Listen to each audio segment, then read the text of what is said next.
Dunia terasa seperti samudra tinta yang pekat dan tak berdasar. Tidak ada suara, tidak ada cahaya, hanya kekosongan yang dingin, sunyi, dan menekan dari segala arah. Aku merasa seperti partikel debu yang melayang tanpa tujuan di angkasa luar, terputus dari gravitasi, terputus dari waktu. Sudah berapa lama aku berada di sini? Rasanya seperti baru sekejap mata aku memejamkan mata karena sakit kepala yang hebat itu, namun di saat yang sama, rasanya seperti aku telah tertidur selama ribuan tahun, melewati berbagai zaman dan peradaban. Terkadang, di tengah kesunyian abadi itu, muncul kilatan-kilatan memori yang acak. Wajah Bram yang tersenyum saat kami berlibur di Bali, suara tawa renyah Tiara saat bermain air di kebun belakang, dan aroma kopi pagi yang biasa Bram seduh. Namun, bayangan-bayangan itu perlahan memudar, ditarik kembali oleh kegelapan yang posesif, seolah-olah aku tidak diizinkan untuk mengingat siapa diriku. Lalu, perubahan itu datang. Bukan seperti ledakan, melainkan seperti rembesan air dingin yang perlahan membasahi kain kering. Sebuah sensasi asing mulai merambat masuk, menembus dinding kesadaranku yang tebal. Bau. Itu hal pertama yang kembali. Bau yang tajam, menusuk, dan sangat steril. Bau alkohol yang menguap, aroma antiseptik yang dingin, dan campuran bau khas lantai rumah sakit yang baru saja dipel dengan cairan pembersih beraroma pinus murahan. Bau itu membangkitkan insting bertahan hidupku. Tubuhku menolak bau kematian dan penyakit itu. Kemudian, suara. Bunyi bip-bip-bip yang ritmis, monoton, dan elektronik. Suara itu berulang-ulang, seolah menjadi metronom bagi jantungku yang berdetak lemah namun pasti. Di kejauhan, terdengar suara roda troli logam beradu dengan lantai keramik, langkah kaki yang tergesa-gesa, dan gumaman suara manusia yang tak jelas. Aku mencoba membuka mata. Kelopak mataku terasa seberat beton yang telah mengering. Rasanya seperti ada lem perekat yang menahan bulu mataku. Dengan mengerahkan sisa tenaga yang entah datang dari mana, aku memaksanya terbuka. Cahaya putih menyilaukan dari lampu neon di langit-langit langsung menyerbu retinaku tanpa ampun. Rasanya seperti ditusuk ribuan jarum halus. Aku mengerang, memejamkan mata kembali dengan cepat. Air mata refleks keluar dari sudut mataku. Rasa sakit berdenyut hebat di kepalaku, seolah ada palu godam yang menghantam tengkorakku dari dalam, berirama dengan detak jantungku sendiri. Lenguhan itu lolos dari bibirku tanpa sadar. Suaraku terdengar mengerikan, serak, kering, pecah, dan asing di telingaku sendiri. Tenggorokanku terasa seperti padang pasir yang tandus, perih seolah aku baru saja menelan segenggam pasir panas. Terdengar suara kursi digeser dengan kasar, diikuti langkah kaki yang mendekat cepat. Gesekan sol sepatu karet di lantai vinil terdengar begitu nyaring di telingaku yang sensitif. Dokter, suster, cepat ke sini. Suara itu, aku mengenalnya. Itu suara yang biasanya penuh dengan nada memerintah yang halus, atau keluhan pasif-agresif tentang bagaimana aku mengatur rumah tangga. Suara Bu Ratna, ibu mertuaku. Tapi kali ini, nadanya berbeda. Terdengar panik, histeris, dan, apakah itu nada ketakutan? Atau kelegaan? Otakku yang masih lamban belum bisa memproses nuansa emosi itu. Pasien di kamar 305 sadar. Menantu saya sadar, teriaknya lagi, suaranya pecah di ujung kalimat. Aku memaksa mataku terbuka lagi, kali ini perlahan, membiarkan pupilku beradaptasi dengan intensitas cahaya ruangan. Bayangan buram mulai membentuk wujud yang lebih solid. Langit-langit putih bersih, tiang infus dengan kantong cairan bening yang menetes pelan, tirai hijau muda yang menjuntai, dan wajah tua yang menatapku dengan mata membelalak di sisi ranjang. Aina? Astaga, Tuhan Maha Besar, kamu sadar, nak? Bisik Bu Ratna. Wajahnya begitu dekat hingga aku bisa melihat pori-pori kulitnya yang tertutup bedak tebal yang mulai luntur. Tangannya yang dingin dan gemetar menyentuh pipiku. Aku mencoba menggerakkan tubuhku, tapi sia-sia. Tubuhku terasa seperti onggokan daging yang terpisah dari perintah otak. Berat, kaku, dan mati rasa. Otot-ototku seolah telah menyusut dan kehilangan fungsinya. Bahkan untuk menggeser jari kelingking pun rasanya seperti mengangkat beban berat. Insinyur, bisikku susah payah. Lidahku terasa keluh dan tebal. Pintu kamar terbuka lebar. Sekelompok orang berseragam putih dan biru masuk dengan sigap. Seorang perawat muda segera mendekat, mengambil kapas basah, dan meneteskan air perlahan ke bibirku yang pecah-pecah. Rasa sejuk itu mengalir ke tenggorokanku, sedikit meredakan kekeringan yang menyiksa. Tak lama kemudian, seorang pria parubaya dengan jas putih dan stetoskop yang menggantung di lehernya melangkah maju, membelah kerumunan perawat. Dokter Gunawan, dokter spesialis saraf langganan keluarga kami. Wajahnya yang biasanya tenang kini tampak terkejut. Ia memeriksa mataku dengan senter kecil, mengecek refleks kakiku dengan mengetukkan palu karet kecil, dan mendengarkan detak jantungku dengan saksama. Luar biasa, gumam Dokter Gunawan, menggelengkan kepalanya tak percaya sambil mencatat sesuatu di papan status. Bu Elina, bisa dengar saya? Coba kedipkan mata 2 kali jika ibu mengerti dan bisa melihat saya dengan jelas. Aku mengedip 2 kali. Gerakan sederhana itu menguras energiku seolah aku baru saja berlari maraton. Bagus, sangat bagus. Dokter Gunawan tersenyum tipis, senyum yang menyiratkan kelegaan profesional sekaligus keheranan medis. Ibu Elina, Anda benar-benar pejuang. Anda mengalami meningitis bakterialis akut, radang selaput otak yang sangat parah. Infeksi itu menyebabkan pembengkakan yang menekan batang otak Anda. Anda telah koma selama 1 bulan penuh. Tingkat kesadaran Anda sempat turun ke level terendah pada skala Glasgow-Coma Scale.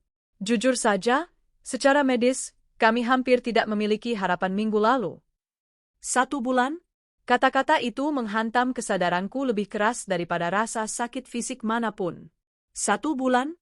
30 hari? Aku terbaring di sini, tidak sadarkan diri, sementara dunia di luar sana terus berputar? 1 bulan berarti aku melewatkan ulang tahun pernikahan kami yang ke-5. 1 bulan berarti aku melewatkan perkembangan Tiara. Pikiranku, yang mulai jernih, langsung melayang pada satu nama yang menjadi jangkar hidupku. Bram. Di mana dia? Mataku menyapu seluruh ruangan VIP yang luas itu. Ruangan ini mewah, seperti kamar hotel bintang 5, dengan sofa kulit panjang tempat penunggu tidur, kulkas mini, TV layar datar yang mati, dan meja kecil penuh dengan buket bunga yang sebagian sudah mulai layu dan mengering. Tapi sosok tinggi tegap yang selalu menjadi sandaranku tidak ada di sana. Seharusnya Bram yang ada di sampingku. Seharusnya wajah cemasnya yang pertama kali kulihat. Seharusnya tangan hangatnya yang menggenggam jemariku, bukan tangan dingin Bu Ratna. Bram, yang selalu berjanji tidak akan meninggalkanku sedetik pun jika aku sakit flu biasa, apalagi koma seperti ini. Dia tipe suami yang akan tidur di kursi rumah sakit sampai punggungnya sakit demi menemaniku. Ah? Panggilku pada Bu Ratna yang kini berdiri di sudut ruangan, meremas-remas sapu tangannya dengan gelisah. Ia tampak menghindari tatapanku. Bram? Pertanyaan sederhana itu membuat atmosfer ruangan berubah drastis, seolah suhu udara tiba-tiba turun 10 derajat. Perawat yang sedang memeriksa infus berhenti bergerak sejenak. Dokter Gunawan menunduk, pura-pura sibuk membaca rekam medis, menghindari kontak mata denganku. Dan Bu Ratna wajahnya pucat pasi, seputih kapas. Instingku berteriak. Sinyal bahaya meraung-raung di kepalaku. Jantungku mulai berdegup kencang, membuat monitor di sampingku berbunyi lebih cepat. Bip bip bip bip bip. Bu Ratna mendekat perlahan ke sisi ranjang, langkahnya berat seolah kakinya dipasung besi. Matanya bengkak dan merah, kantung mata hitam menggantung di bawahnya, menandakan dia sudah menangis berhari-hari. Penampilannya kacau. Rambutnya yang biasanya disanggul rapi kini berantakan dengan beberapa helai uban yang mencuat, baju batiknya kusut seolah dia tidur dengan pakaian itu. Elina, kamu baru saja sadar. Nak, kondisimu masih sangat lemah. Jangan banyak pikiran dulu ya. Fokus pada kesembuhanmu. Ingat kata dokter tadi, ini keajaiban, elak Bu Ratna, suaranya bergetar hebat. Dia mencoba tersenyum, tapi bibirnya hanya berkedut menyedihkan. Tidak, tolakku. Suaraku lemah, tapi ada ketegasan baja di sana. Ketakutan mulai merayap naik dari perut ke dada. Mana Bram? Kenapa dia tidak di sini? Apa dia sakit? Apa dia di kantor? Kecurigaan liar mulai meracuni otakku yang masih rapuh. Apakah dia kelelahan menjagaku? Atau, apakah dia selingkuh saat aku sakit? Tidak, Bram tidak mungkin tega. Dia mencintaiku. Dia ayah yang sempurna. Bu Ratna terisak. Pertahanannya runtuh. Tiba-tiba dia menjatuhkan dirinya, berlutut di samping ranjangku, membenamkan wajahnya di selimut yang menutupi kakiku. Bahunya terguncang hebat. Maafkan Mama, El. Maafkan kami. Tangisnya pecah. Suara raungannya memilukan hati, menggema di ruangan sunyi itu. Dokter Gunawan memberi isyarat tegas pada perawat untuk keluar, memberikan privasi pada kami. Dia sendiri mundur ke dekat pintu, berdiri diam dengan wajah penuh simpati dan duka. Ada apa, Ma? Katakan, teriakku dalam hati, meski yang keluar dari mulutku hanya bisikan parau yang menyakitkan. Bram, kenapa? Jawab aku. Bu Ratna mengangkat wajahnya. Air mata membanjiri pipinya yang keriput, melunturkan bedak tebalnya menjadi jalur-jalur sungai kecil yang kotor. Dia menatapku dengan tatapan yang akan menghantuiku seumur hidup. Tatapan seorang pembawa kabar kematian. Tatapan yang meruntuhkan harapan. Bram? Bu Ratna terseduh, napasnya tersengal-sengal, sulit merangkai kata. 2 minggu setelah kamu koma, Bram mengalami kecelakaan, El. Di tol Cipularang. Waktu berhenti.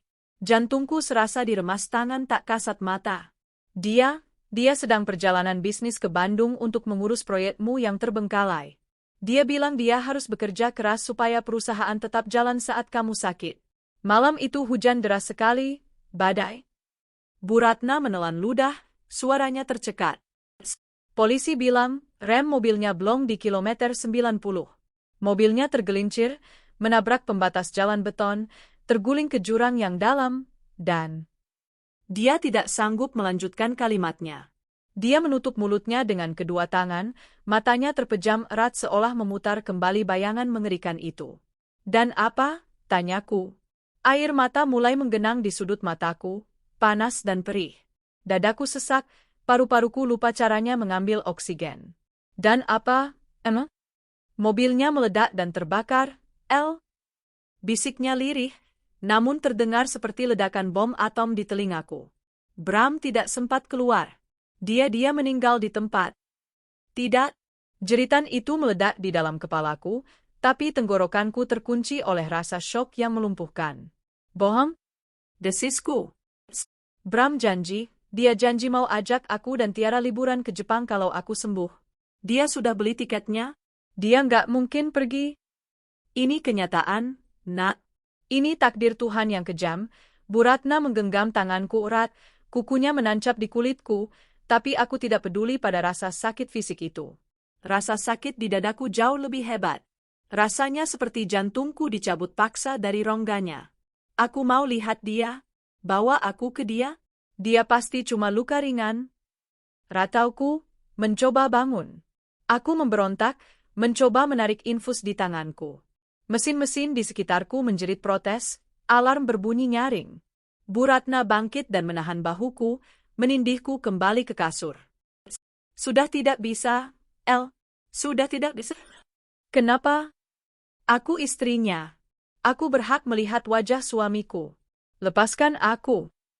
Kami sudah memakamkannya 2 minggu lalu, teriak Bu Ratna di sela tangisnya, mencoba menyadarkanku.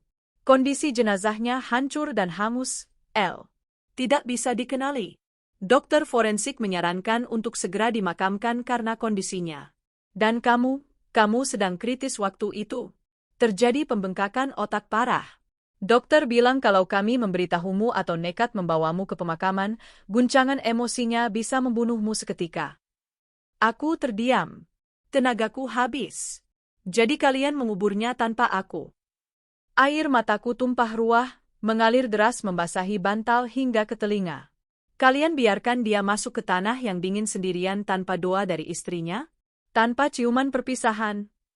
Bayangan itu menyiksaku. Bram, sendirian, dalam peti mati tertutup, diturunkan ke liang lahat sementara aku tertidur pulas di ruangan ber-AC ini. Betapa jahatnya aku. Betapa tidak bergunanya aku sebagai istri. Kami terpaksa, Elina. Demi menyelamatkan nyawamu. Demi Tiara. Kalau kamu mati juga karena syok, siapa yang akan mengurus Tiara? Tiara. Nama itu menyentakku seperti setrum listrik. Putri kecilku. Buah cintaku dengan Bram. Satu-satunya jejak Bram yang tertinggal di dunia ini. Tiara, di mana Tiara? Tanyaku panik, rasa takut baru muncul. Jangan bilang dia juga ada di mobil itu. Tidak, tidak. Tiara baik-baik saja. Bu Ratna buru-buru menyeka air matanya, mencoba menenangkanku. Dia di rumah, dijaga babysitter dan asisten rumah tangga. Mama nggak tega bawa dia ke rumah sakit setiap hari, dia terus menangis mencari papanya dan mamanya. Dia pikir papanya sedang kerja jauh ke luar negeri dan mamanya sedang bobo di dokter. Lega sedikit merambati hatiku, namun lubang besar akibat kepergian Bram tetap menganga lebar, menyedot seluruh kebahagiaan yang pernah kumiliki. Aku kembali terhempas ke bantal. Menatap langit-langit putih yang kini terasa seperti penutup peti mati raksasa. Bram sudah tidak ada. Pria yang menikahiku 5 tahun lalu di bawah hujan gerimis yang romantis. Pria yang merintis usaha properti bersamaku dari nol, dari kantor sepetak ruko hingga menjadi gedung bertingkat. Pria yang selalu mencium keningku setiap pagi dan membuatkan kopi, meski rasanya tidak pernah enak dan selalu terlalu manis. Bayangan wajah Bram berputar di kepalaku seperti film rusak. Senyumnya yang hangat, matanya yang teduh, caranya memanggilku, sayang, dengan nada rendahnya, dan tawa gelinya saat Tiara mencoret-coret wajahnya dengan spidol. Semuanya kini tinggal kenangan. Dia pergi dengan cara yang begitu tragis. Terbakar. Sendirian di jalan tol yang gelap, dingin, dan hujan. Betapa takutnya dia saat itu? Apakah dia kesakitan? Apakah dia memanggil namaku di detik-detik terakhirnya saat api melahap mobil itu? Maafkan aku, Bram. Maafkan aku. Isaku tak tertahankan. Suara tangisku memenuhi ruangan, menyayat hati siapapun yang mendengarnya. Rasa bersalah menghimpit dadaku lebih berat dari beton. Seharusnya aku tidak sakit. Seharusnya aku yang pergi ke Bandung untuk mengurus proyek itu. Itu kan perusahaanku, warisan ayahku. Seharusnya aku yang mati di jalan tol itu, bukan dia. Jika aku tidak koma, mungkin Bram tidak akan pergi malam itu. Mungkin kami sedang menonton TV bersama di rumah. Bu Ratna memelukku erat, kepalanya di dadaku, ikut menangis terseduh-seduh. Sudah, nak. Ikhlaskan. Kamu harus kuat. Kamu harus hidup untuk Tiara. Sekarang kamu kepala keluarga. Kamu satu-satunya yang Tiara miliki. Jangan biarkan pengorbanan Bram sia-sia. Kata-kata itu bagaikan mantra pahit yang memaksaku untuk tetap bernapas. Demi Tiara. Ya, hanya untuk Tiara. Jika bukan karena putriku, mungkin aku akan memilih untuk mencabut infus ini dan menyusul Bram. Hari-hari berikutnya di rumah sakit berlalu seperti mimpi buruk yang lambat dan menyiksa. Waktu terasa melar dan menyusut tidak beraturan. Pemulihanku secara fisik berjalan cepat, terlalu cepat malah, seolah tubuhku ingin segera bangkit untuk menghadapi kenyataan pahit ini. Otakku pulih dengan baik, fungsi motorikku kembali normal berkat fisioterapi intensif yang kupaksakan pada diriku sendiri. Tapi jiwaku mati. Aku menghabiskan waktu berjam-jam dengan menatap jendela kamar rawat inap, melihat hujan turun membasahi kaca, membayangkan Bram ada di luar sana, kedinginan di dalam tanah. Setiap kali pintu kamar terbuka, jantungku melonjak, masih berharap secara irasional bahwa Bram yang akan masuk dengan senyum jahilnya, membawa martabak keju kesukaanku, dan berkata, "Surprise. Aku cuma bercanda, sayang. Kamu kena pranked." Tapi yang datang selalu perawat dengan obat-obatan pahit, dokter yang memeriksa dengan wajah serius, atau Bu Ratna dengan wajah sendu yang entah kenapa terasa dibuat-buat. Ada yang aneh dengan Bu Ratna.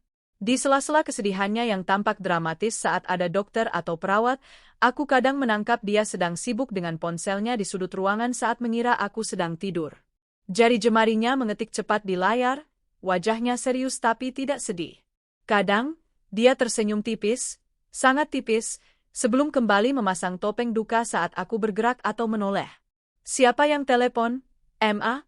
tanyaku suatu sore, saat melihatnya buru-buru menutup telepon ketika aku terbangun. "Oh, ini, kerabat jauh dari Surabaya. Mereka baru tahu kabar duka ini dan mengucapkan bela sungkawa. Mama bilang kamu sudah sadar," jawabnya gugup, memasukkan ponselnya ke dalam tas tangan mahalnya dengan gerakan cepat. "Mereka titip salam." Aku tidak curiga. Otakku terlalu tumpul oleh duka dan obat-obatan untuk menganalisis bahasa tubuh atau nada bicara yang janggal. Aku hanya berpikir wajar jika dia sibuk mengabari keluarga besar. Mungkin dia juga mencari pelarian dari kesedihan kehilangan anak tunggalnya. Seminggu setelah sadar, dokter akhirnya mengizinkanku pulang. Fisik ibu sudah kuat, tapi hati-hati, jangan terlalu stres.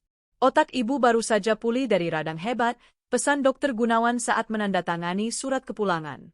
Saat kursi rodaku didorong keluar dari lobi rumah sakit menuju area penjemputan, angin sore menerpa wajahku. Dunia di luar sana masih sama. Matahari masih bersinar terik, langit masih biru, lalu lintas Jakarta masih macet dengan suara klakson yang bersahutan, orang-orang masih tertawa dan berjalan terburu-buru. Mereka tidak tahu bahwa duniaku telah kiamat. Ketidakpedulian dunia terhadap kesedihanku terasa menyakitkan. Mobil jemputan datang. Itu mobil Alphard hitam milik perusahaan. Sopir pribadiku, Pak Ujang, turun dengan mata merah dan wajah sembab. Dia sudah bekerja dengan Bram selama 10 tahun. Turut berduka cita sedalam-dalamnya, Bu Elina. Saya masih nggak percaya Bapak sudah nggak ada. Bapak orang sangat baik, katanya dengan suara parau saat membukakan pintu penumpang. Tangannya gemetar saat memegang gagang pintu. Terima kasih, Pak Ujang. Doakan Bapak ya, jawabku lemah, berusaha menahan air mata agar tidak tumpah lagi di depan karyawan. Di dalam mobil yang luas dan dingin itu, aku melihat kursi kosong di sebelahku. Tempat Bram biasa duduk. Dulu, dia akan menggenggam tanganku sepanjang perjalanan, membahas rencana masa depan, membicarakan politik kantor, atau sekadar mengomentari pengendara motor yang ugal-ugalan dengan lelucon konyolnya. Kini, hanya ada jok kulit dingin yang kosong. Bu Ratna memilih duduk di kursi depan di samping Pak Ujang, beralasan dia mabuk darat kalau duduk di tengah, atau mungkin dia tidak ingin berdekatan dengan aura kesedihanku yang pekat. Sepanjang perjalanan pulang ke rumah kami, rumah di kawasan Pondok Indah yang kami bangun dengan keringat dan air mata, yang setiap sudutnya kami desain bersama, aku bersumpah dalam hati. Aku menatap jalanan yang lewat di balik kaca jendela yang gelap. Aku akan membesarkan Tiara dengan baik, Mas. Aku janji. Aku akan melanjutkan Elina Group agar warisanmu tidak sia-sia. Aku akan menjadi ayah sekaligus ibu yang kuat. Kamu tenang di sana ya. Aku tidak tahu, saat itu, bahwa air mataku tumpah untuk orang yang salah. Aku tidak tahu bahwa duka yang kurasakan, rasa sakit yang merobek jiwa ini, hanyalah awal dari sebuah sandiwara keji yang sedang dimainkan dengan sangat rapi di sekelilingku. Aku adalah boneka dalam panggung sandiwara mereka. Mobil memasuki gerbang rumah yang tinggi. Hal pertama yang kulihat adalah sisa-sisa bendera kuning yang masih terikat di tiang pagar dan batang pohon depan rumah. Kain kuning itu melambai-lambai ditiup angin, lusuh dan kotor, seolah mengejek kedatanganku. Selamat datang kembali, janda muda, bisik angin yang menggoyangkan bendera itu. Rumah besar itu tampak sunyi. Tidak ada mobil Bram di carport. Aku menarik napas panjang, menguatkan hati untuk memeluk Tiara yang mungkin sedang menunggu di balik pintu itu, dan memberitahunya kebohongan terpahit, bahwa papanya tidak akan pernah pulang lagi karena Tuhan terlalu menyayanginya. Hancur. Hatiku hancur berkeping-keping, namun aku belum tahu bahwa kehancuran yang sebenarnya baru saja dimulai. Bahwa hantu masa lalu tidak selalu berada di dalam kubur. Pagi itu, sebulan pasca kepulanganku dari rumah sakit, matahari masuk malu-malu melalui celah tirai kamar utama yang tebal. Cahayanya jatuh tepat di sisi tempat tidur yang kosong, sisi Bram. Aku terbangun dengan sensasi sesak yang kini menjadi teman setiaku setiap pagi. Selama sepersekian detik saat mataku baru terbuka, otakku melupakan tragedi itu. Aku berbalik ke samping, tanganku meraba sprei, berharap menemukan kehangatan punggung suamiku. Namun, yang kusentuh hanya kain katun yang dingin. Realita menghantamku kembali seperti ombak pasang. Bram sudah tidak ada. Tidak ada lagi dengkuran halusnya, tidak ada lagi aroma mask bercampur sabun mandi yang selalu menguar dari tubuhnya.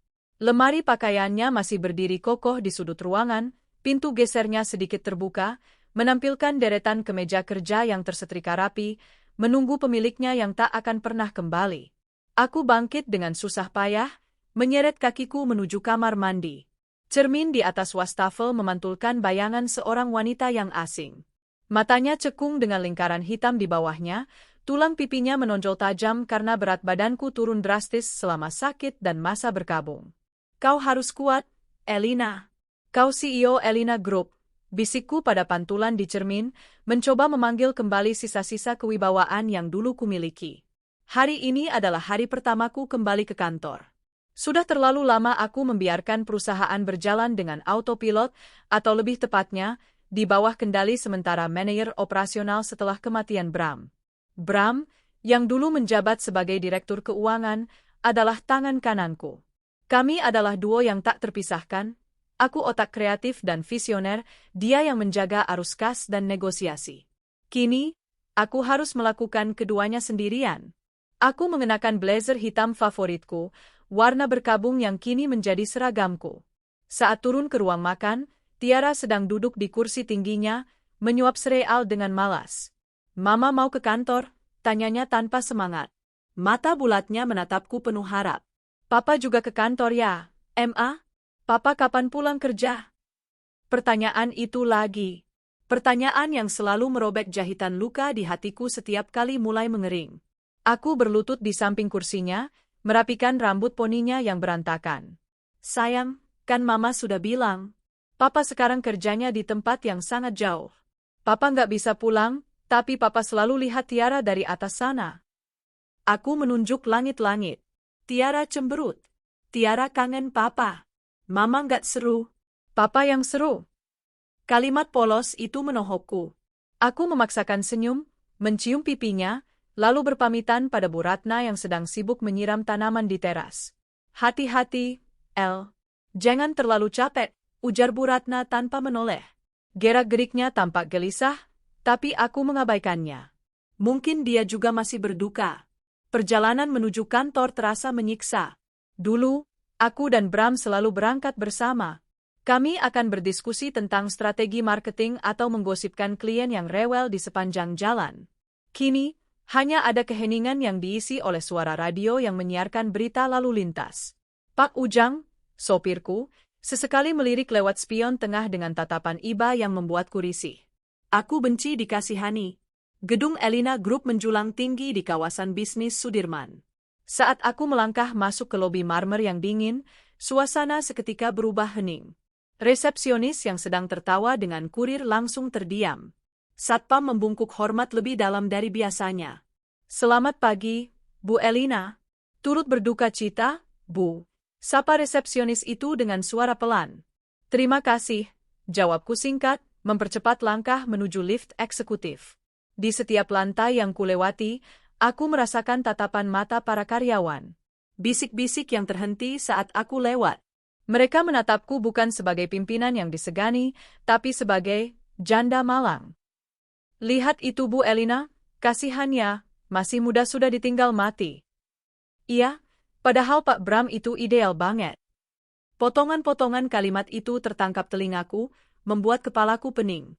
Aku masuk ke ruanganku di lantai teratas dan membanting pintu, bersandar di baliknya sambil memejamkan mata. Napasku memburu. Ruanganku terhubung langsung dengan ruangan Bram melalui sebuah pintu penghubung.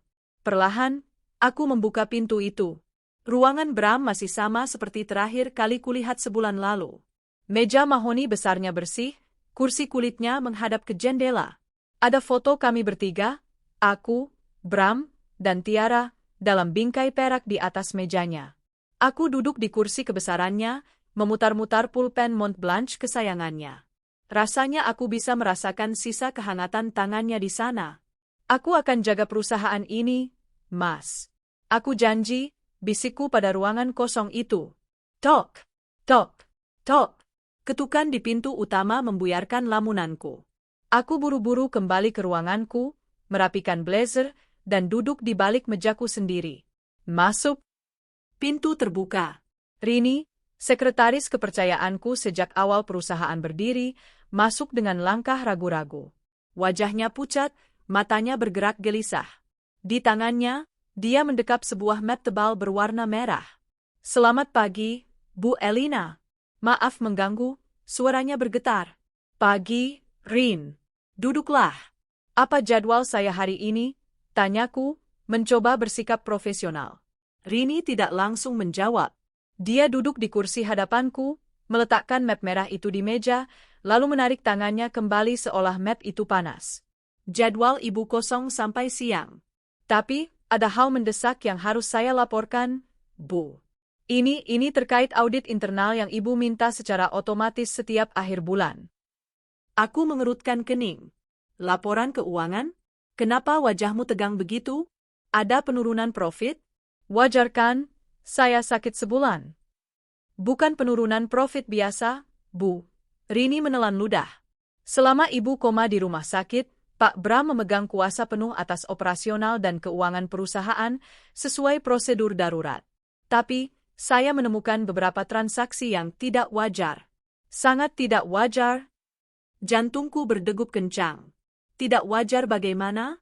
Bram tidak mungkin melakukan kesalahan fatal. Dia sangat teliti. Rini membuka map itu dengan tangan gemetar, menyodorkan lembaran-lembaran print-out rekening koran dan daftar aset inventaris. Bu, tolong lihat halaman 3. 3 unit ruko kita di kawasan Premium Kelapa Gading, yang rencananya akan kita jadikan kantor cabang baru, status kepemilikannya sudah berpindah tangan. Sudah terjual. Apa? Aku terlonjak dari kursi. Itu aset strategis.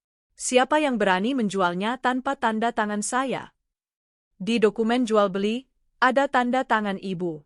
Tapi saya tahu itu bukan tanda tangan ibu. Itu palsu, Bu. Tapi sangat mirip, jelas Rini, suaranya makin pelan. Dan bukan hanya ruko. 2 unit ekskavator Komatsu terbaru yang baru kita beli 3 bulan lalu juga hilang dari site proyek di Cikarang. Laporannya dijual sebagai barang bekas, padahal itu barang baru. Aku ternganga.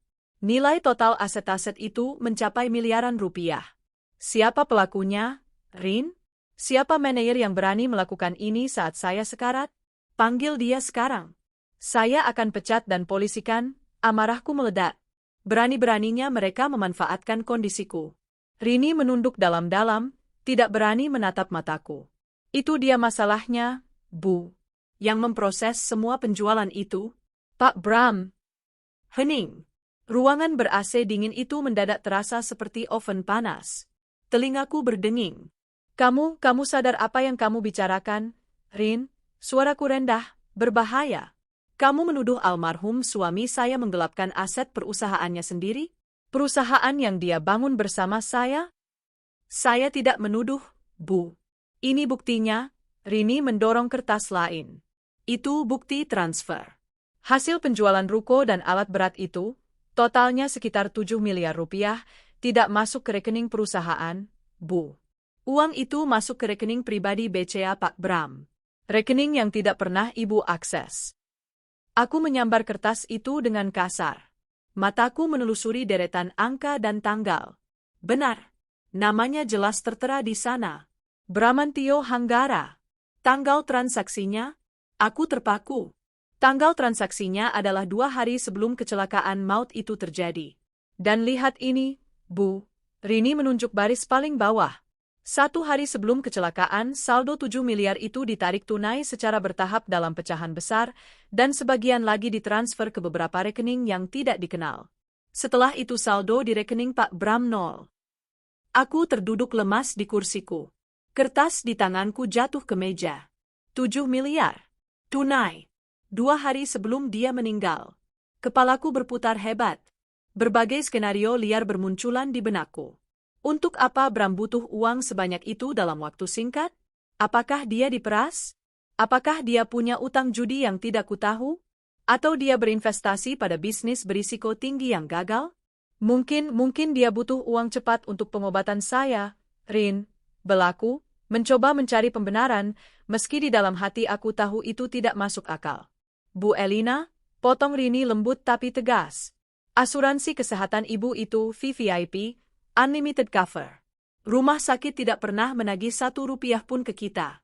Dan kalaupun butuh uang tunai, Pak Bram bisa mengambil dividen resmi, bukan menjual aset secara diam-diam dan memalsukan tanda tangan ibu. Aku memijat pelipisku yang berdenyut kencang. Rasanya ingin muntah. Cukup, Rin, kataku akhirnya. Suaraku par. Tutup map itu. Tapi Bu, kita harus lapor polisi. Ini penggelapan. Kita bisa melacak kemana aliran dananya, desak Rini. Saya bilang tutup, bentakku. Rini tersentak kaget. Dia buru-buru menutup map merah itu, wajahnya ketakutan. Aku menarik napas panjang, mencoba menenangkan detak jantungku yang menggila. Air mata mulai menggenang di pelupuk mataku, tapi aku menahannya sekuat tenaga. Aku tidak boleh menangis di depan bawahan. Orangnya sudah meninggal, Rini, kataku lirih, lebih kepada diriku sendiri. Suamiku sudah meninggal dengan cara yang mengenaskan. Dia terbakar di dalam mobil. Mungkin dia sedang dalam masalah besar yang dia sembunyikan dariku karena tidak mau menambah beban pikiranku. Aku membayangkan Bram yang tertekan, dikejar-kejar debt collector atau mafia, panik mencari uang tunai, lalu kecelakaan karena stres. Bayangan itu membuat hatiku semakin sakit. Kasihan Bram. Dia menanggung beban itu sendirian sampai mati. Jangan pernah bicarakan ini pada siapapun, perintahku pada Rini, menatapnya tajam. Anggap uang itu hilang karena kerugian investasi gagal. Hapus jejak penjualan aset itu dari pembukuan, masukkan ke pos kerugian lain-lain. Aku tidak mau nama baik Pak Bram tercemar. Aku tidak mau Tiara tahu ayahnya pencuri. Tetapi Bu, nilai auditnya? Lakukan saja, Rini. Itu perintah? Baik, Bu. Saya mengerti, Rini mengangguk patuh, meski matanya menyiratkan ketidaksetujuan. Dia mengambil map itu dan bergegas keluar ruangan, meninggalkanku sendirian dalam keheningan yang mencekam. Setelah pintu tertutup, pertahananku runtuh. Aku menelungkupkan wajah di meja kerja. Jadi, inikah rahasia yang kau bawa mati, Bram? Kau mencuri uang kita? Untuk apa? Kenapa kau tidak bicara padaku? Rasa dikhianati mulai tumbuh, kecil namun berbisa. Namun, rasa duka dan cinta masih jauh lebih besar. Aku berusaha mematikan logika bisnisku. Aku berusaha meyakinkan diriku bahwa Bram pasti punya alasan mulia. Mungkin dia menyumbangkannya? Atau membantu kerabat yang sakit? Ya, pasti begitu, hiburku dalam hati. Bram orang baik. Dia ayah yang baik. Dia tidak mungkin jahat. Aku bangkit, berjalan menuju jendela kaca besar yang menghadap Cakrawala Jakarta. Awan mendung menggantung di langit, seolah turut merasakan kegelapan hatiku.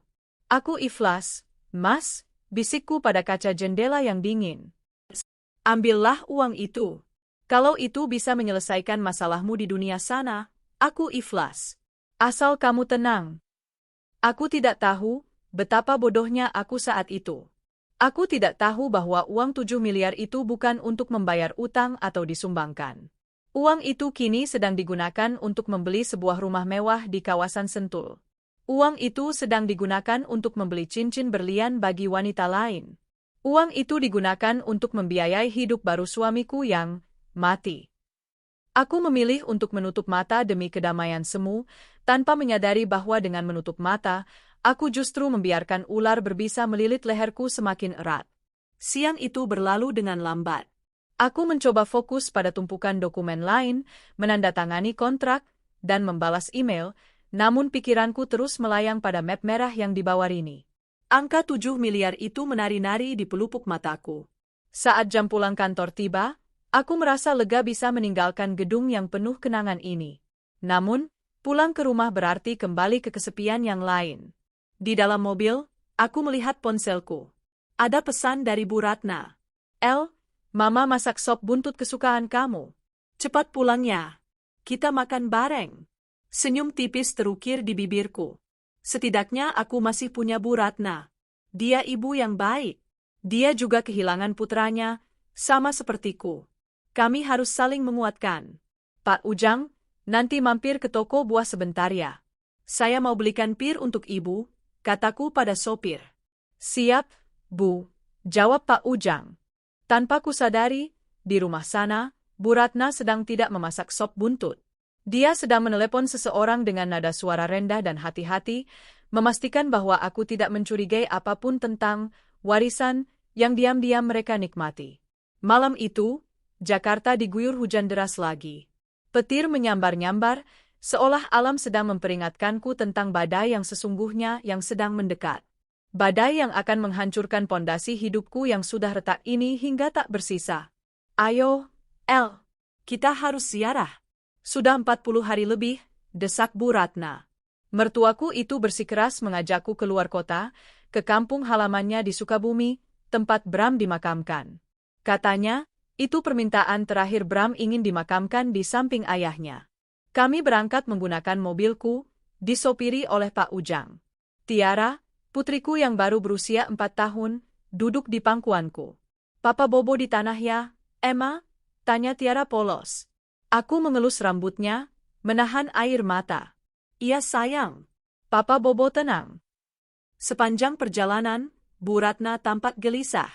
Ia terus-menerus mengecek ponselnya, mengetik pesan panjang, lalu menghapusnya saat aku menoleh. Mama sakit? Tanyaku. Ah, tidak. Cuma masuk angin, jawabnya cepat. Terlalu cepat.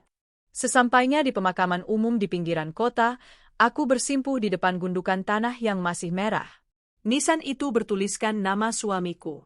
Bramantio Hanggara. Aku menaburkan bunga, membacakan doa dengan air mata berlinang. Aku janji akan menjaga Tiara, Bram. Tenanglah di sana, bisikku. Anehnya, perasaan hampa menyelimutiku. Biasanya, insting seorang istri sangat kuat. Tapi di depan makam ini, aku tidak merasakan kehadiran Bram. Hanya tanah dingin dan kesunyian. Sudah, El. Jangan lama-lama, nanti kamu sakit lagi. Bu Ratna menarik lenganku buru-buru, seolah takut aku akan menggali makam itu. Hujan gerimis mulai turun saat mobil kami meninggalkan area pemakaman. Langit Sukabumi yang mendung seolah menjadi cermin dari suasana hatiku yang kelabu. Di kursi belakang, aku duduk dalam diam, memandang pepohonan dan sawah yang melesat cepat di balik jendela yang basah. Tiara sudah tertidur lelap di pangkuanku, kelelahan setelah seharian bermain-main di sekitar makam ayahnya. Napasnya teratur, dadanya naik turun dengan tenang. Setidaknya, dia belum mengerti arti kehilangan yang sesungguhnya. Baginya, Papa Bobo di tanah adalah sebuah konsep abstrak yang belum menyakitkan. Suasana di dalam mobil terasa ganjil. Biasanya, Bu Ratna adalah orang yang cerewet.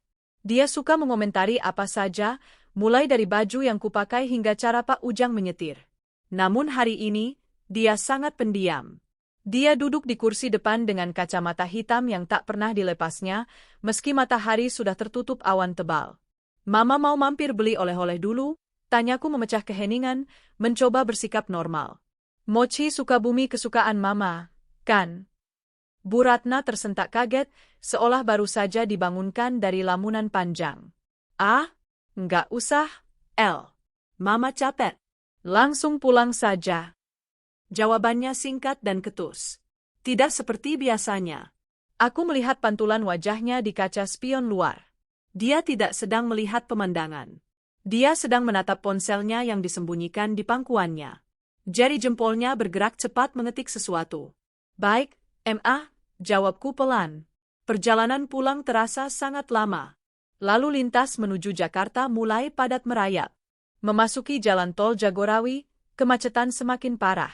Lampu-lampu rem mobil di depan kami menyala merah panjang, seperti sungai darah yang mengalir lambat. Bu, bensin kita tinggal seperempat. Saya izin mampir ke rest area KM 97 ya, sekalian isi bensin dan ke toilet, kata Pak Ujang sopan. Boleh, Pak. Kasihan juga Tiara kalau bangun nanti kebelet pipis, jawabku. Mobil kami berbelok masuk ke rest area KM 97. Tempat itu sangat ramai. Mobil-mobil berdesakan mencari parkir. Suara bising manusia, deru mesin, dan teriakan pedagang asongan bercampur aduk menjadi kakofoni yang memusingkan. Duh, ramai sekali, keluh Bu Ratna. Mama tunggu di mobil saja ya. Kaki Mama pegal kalau harus jalan. Yakin, Emma? Nggak mau sekalian ke toilet? Tanyaku sambil membetulkan posisi gendongan Tiara yang baru saja menggeliat bangun. Enggak, El. Mama di sini saja. AC-nya dingin. Kamu saja sama Tiara, tolaknya tegas. Dia bahkan tidak menoleh ke arahku, sibuk membetulkan letak kacamata hitamnya. Aku menghela napas. Sikapnya benar-benar aneh hari ini. Tapi aku terlalu lelah untuk berdebat. Ya sudah, Pak Ujang mau ngopi dulu? Saya mau ke musala sebentar, Bu. Nanti saya tunggu di dekat mobil, kata Pak Ujang. Aku turun dari mobil, menggandeng tangan mungil Tiara. Udara di luar terasa lembab dan panas, bercampur dengan bau asap knalpot dan aroma sate dari Pujasera. Mama, Tiara mau pipis, rengek Tiara sambil melompat-lompat kecil. Iya sayang, ayo kita cari toilet, kataku sabar. Setelah selesai urusan toilet, Tiara merengek minta es krim. Kami berjalan menuju minimarket yang terletak agak jauh di ujung bangunan utama. Sambil berjalan, aku terus memikirkan perasaan hampa yang kurasakan di makam tadi. Kenapa aku tidak merasakan kesedihan yang mendalam di sana? Kenapa rasanya seperti kosong? Seolah yang ada di bawah tanah itu bukan belahan jiwaku. Es krim stroberi, seru Tiara, membuyarkan lamunanku. Kami masuk ke minimarket, membeli 1 cup es krim dan sebotol air mineral. Saat kami keluar, langit sudah mulai gelap. Lampu-lampu taman di area parkir VIP mulai menyala. Langkah kami terhenti saat hendak menyeberang menuju lokasi mobil kami diparkir. Sebuah mobil SUV putih mewah, merek Eropa terbaru yang harganya pasti di atas 2 miliar, sedang parkir mundur di area VIP, tepat di depan sebuah kafe kopi terkenal. Mobil itu mengkilap, kontras dengan mobil-mobil keluarga yang kotor karena debu jalanan di sekitarnya. Tapi bukan mobil itu yang menarik perhatianku. Tiara tiba-tiba melepaskan genggaman tangannya. Dia mematung. Matanya yang bulat melebar, menatap lurus ke arah mobil mewah itu. Es krim di tangan kanannya miring, hampir jatuh. Panggil Tiara pelan. Kenapa sayang? Ayo jalan, nanti Oma nunggu lama, ajakku lembut. Itu Papa, teriak Tiara tiba-tiba. Jarinya menunjuk lurus ke arah pintu pengemudi mobil putih itu. Jantungku berhenti berdetak. Darahku serasa surut dari wajah. Tiara, sayang, jangan bicara begitu. Papa sudah di surga, bisikku, berlutut menyamakan tinggi badanku dengannya. Itu cuma orang yang mirip Papa. Bukan, itu Papa. Papa pakai baju biru. Papa gendong adik bayi. Tiara bersikeras. Dia meronta, ingin berlari ke sana. Papa, Aku menahan bahu Tiara kuat-kuat, panik.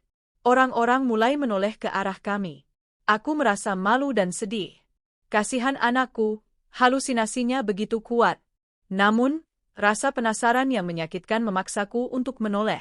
Aku mengikuti arah telunjuk Tiara. Di sana, di bawah sorotan lampu neon kafe yang terang benderang. Waktu seakan melambat. Suara bising di sekelilingku meredup, menyisakan denging sunyi yang menusuk telinga. Seorang pria baru saja keluar dari kursi pengemudi mobil SUV putih itu. Postur tubuhnya tinggi tegap, bahunya lebar. Potongan rambutnya rapi dengan gaya undercut yang sangat kukenal, gaya rambut yang kupilihkan untuknya 2 bulan lalu di barbershop langganan kami. Dia mengenakan kemeja polo biru tua yang membalut tubuh atletisnya. Dia tidak terlihat sakit. Dia tidak terlihat hancur. Dia tidak terlihat seperti mayat yang hangus terbakar. Pria itu berbalik badan, menutup pintu mobil, lalu berjalan memutari mobil untuk membukakan pintu penumpang depan. Wajah itu Bram. Suamiku, ayah dari anakku, pria yang kubangisi siang dan malam selama sebulan terakhir. Aku mematung, seolah kakiku dipaku ke aspal. Seluruh sistem sarafku mengalami korsleting.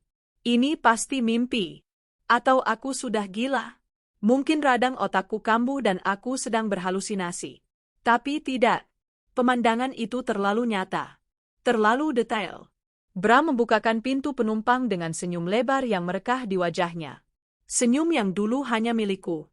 Dari dalam mobil, turun seorang wanita muda. Dia cantik, sangat cantik. Rambutnya panjang bergelombang, kulitnya putih mulus, mengenakan dress selutut yang memamerkan kakinya yang jenjang. Wanita itu menggendong seorang bayi yang terbungkus selimut kuning. Bram dengan sigap mengambil alih bayi itu dari gendongan wanita tersebut. Gerakannya begitu luwes, begitu penuh kasih sayang.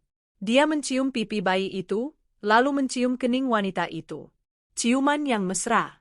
Ciuman seorang suami kepada istri tercintanya. Hati-hati, sayang. Jangan lupa dompetnya, suara itu. Suara bariton Bram yang berat dan hangat. Suara itu terbawa angin malam, mendarat tepat di telingaku, menghancurkan sisa-sisa keraguanku. Itu benar-benar dia. Iya, Mas. Kamu jagain Dede dulu ya. Aku mau pesen kopi bentar, jawab wanita itu dengan nada manja yang membuat perutku mual. Duniaku runtuh. Bukan runtuh seperti gedung yang diledakkan, tapi runtuh seperti kaca yang dipukul palu, retak 1000, menyakitkan, dan tajam. Rasa duka yang selama ini menyelimutiku menguap seketika, digantikan oleh gelombang kebingungan yang memuakkan. Bagaimana mungkin? Bu Ratna bilang dia melihat jenazahnya. Polisi bilang dia mati. Kami sudah menguburnya. Kami sudah menangisinya. Lalu siapa yang ada di dalam kuburan itu? Papa? Apa? Tiara berteriak lagi, kali ini lebih keras, mencoba melepaskan diri dari peganganku. Teriakan Tiara membuat Bram menoleh. Jarak kami hanya sekitar 15 meter. Bram menatap ke arah kami. Matanya menyipit, mencoba mengenali sosok di kegelapan area parkir.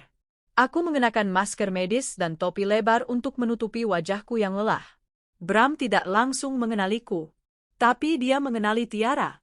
Dia menatap putri kandungnya sendiri dengan tatapan yang sulit diartikan. Ada kilatan pengenalan. Lalu terkejut. Lalu panik. Wajah Bram yang tadinya penuh senyum berubah pucat pasi. Dia seperti melihat hantu. Dia buru-buru memalingkan wajah, menarik lengan wanita itu dengan kasar. Cepat masuk. Kita pergi sekarang, perintah Bram, suaranya terdengar tegang. Dia mendorong wanita itu masuk kembali ke dalam mobil, lalu dia sendiri melompat masuk ke kursi pengemudi sambil mendekap bayinya dengan canggung. Mereka melarikan diri. Suamiku melarikan diri dari anak kandungnya sendiri. Momen itu mengubah segalanya. Rasa sedihku hilang tak berbekas. Rasa rinduku terbakar hangus menjadi abu. Yang tersisa hanyalah dingin yang menusuk tulang. Otakku yang biasanya lambat karena emosi, tiba-tiba bekerja dengan kecepatan super. Insting bertahan hidupku mengambil alih. Aku merogoh saku celanaku dengan tangan gemetar hebat. Mengeluarkan ponselku.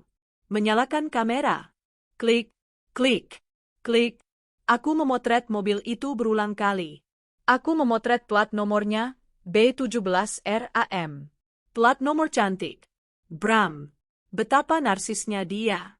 Aku juga sempat merekam video pendek saat mobil itu melaju kencang meninggalkan area parkir, hampir menabrak tukang parkir yang sedang mengatur jalan. Mobil putih itu menghilang di tikungan jalan tol, meninggalkan kepulan asap tipis. Aku berdiri terpaku di tengah keramaian, memegang ponselku erat-erat seolah itu adalah satu-satunya pelampung di tengah badai. Napasku memburu. Keringat dingin mengalir di punggungku. Tiara mulai menangis. Ah? Papa pergi lagi? Papa nggak mau sama Tiara? Tangisan anakku menyadarkanku. Aku berjongkok, memeluk Tiara erat-erat. Bukan untuk menenangkannya, tapi untuk menahan diriku agar tidak jatuh dan meraung. Sayang, dengerin Mama, bisikku, suaranya bergetar menahan amarah yang meluap-luap. Itu bukan Papa. Papa nggak jahat kayak gitu. Orang itu jahat. Jangan panggil dia Papa lagi. Tapi mirip Papa? Isak Tiara. Mirip saja. Papa Tiara orang baik. Orang tadi pengecut, kataku tegas. Aku mengusap air mata Tiara, lalu berdiri tegak. Aku melihat hasil foto di ponselku. Jelas. Sangat jelas. Wajah Bram yang panik tertangkap kamera meski sedikit blur. Plat nomornya terbaca sempurna. Dan satu hal lagi yang kusadari. Wanita itu, aku pernah melihatnya. Siska. Mantan sekretaris direktur di perusahaan kompetitor yang pernah kami temui di acara gala dinner setahun lalu. Waktu itu, Bram sempat memuji kecerdasannya. Ternyata, bukan hanya kecerdasannya yang dia kagumi. Potongan teka-teki itu mulai menyatu dengan mengerikan. Audit keuangan yang mencurigakan. Penarikan uang tunai 7 miliar. Sikap Bu Ratna yang aneh dan terus bermain ponsel. Bu Ratna yang menolak turun dari mobil di rest area ini. Bu Ratna? Sebuah pemikiran mengerikan melintas di benakku. Bu Ratna pasti tahu. Dia menolak turun karena dia takut bertemu anaknya di sini. Mungkin mereka janjian bertemu di sini? Atau mungkin Bram sedang dalam perjalanan menemui ibunya untuk memberikan uang? Tidak. Bu Ratna tadi melarangku berhenti. Dia tampak gelisah. Berarti dia tahu Bram ada di sekitar sini atau mungkin dia sedang menghindari kemungkinan berpapasan. Ibu mertuaku, wanita yang kuanggap ibu kandungku sendiri, dia bersekongkol dengan anaknya untuk memalsukan kematian, mencuri hartaku, dan meninggalkanku serta cucunya dalam duka palsu? Betapa kejamnya. Betapa busuknya hati mereka. Aku berjalan kembali ke mobil kami dengan langkah yang berbeda. Langkahku bukan lagi langkah seorang janda yang lemah. Ini adalah langkah seorang wanita yang baru saja dibangkitkan dari kematian untuk menuntut balas. Sesampainya di mobil, Pak Ujang sudah menunggu di dekat pintu. "Sudah, Bu? Mari jalan," katanya. Aku masuk ke dalam mobil. Bu Ratna masih di posisi yang sama, menatap keluar jendela dengan gelisah. "Lama sekali, El?" tanya Bu Ratna tanpa menoleh. Nadanya terdengar gugup. "Ayo cepat jalan, Pak Ujang. Nanti kemalaman." Aku menatap punggung kursi Bu Ratna dengan tatapan membunuh. Aku ingin sekali menjambak rambutnya, meneriakkan kebenaran di telinganya, menunjukkan foto di ponselku. Tapi tidak. Aku adalah pebisnis. Aku bermain catur, bukan tinju. Jika aku melabraknya sekarang, dia akan menyangkal. Bram akan menghilang lagi, kali ini selamanya. Uangku akan hilang. Aku harus bermain cantik. Aku harus menghancurkan mereka pelan-pelan, sampai mereka memohon ampun di kakiku. Aku menarik napas panjang, mengatur ekspresi wajahku. Mengubah sorot mata pembunuh menjadi sorot mata sendu yang biasa. "Iya, Ma. Tadi antre di kasir," jawabku datar. Suaraku terdengar tenang, terlalu tenang. "Oh ya? Ma tadi di sana, Tiara sempat heboh." Punggung Bu Ratna menegang. "Heboh kenapa?" "Dia bilang lihat orang yang mirip Bram," kataku pelan, sambil terus menatap spion tengah, mengamati reaksi wajah Bu Ratna. Wajah Bu Ratna di spion berubah pucat pasi seketika. Matanya melotot di balik kacamata hitamnya. Tangannya yang memegang tas tangan gemetar hebat hingga menjatuhkan botol air minum di konsole tengah. "Gubrat." Itu?" Bu Ratna tergagap, mencoba mengambil botol air dengan tangan gemetar. Halusinasi itu? Namanya juga anak kecil. Efek rindu. Orang sudah mati kok bisa hidup lagi. Jangan ngato kamu, El. "Iya ya, Emma. Mungkin aku dan Tiara cuma terlalu rindu," jawabku sambil menyunggingkan senyum tipis yang mengerikan. "Atau mungkin hantu Bram gentayangan karena dia punya dosa yang belum selesai." Bu Ratna terdiam 1000 bahasa. Dia tidak berani menjawab. Dia memalingkan wajahnya ke jendela, berpura-pura tidur. Di kursi belakang, aku memeluk Tiara yang sudah kembali tenang. Aku menatap jalanan tol yang gelap.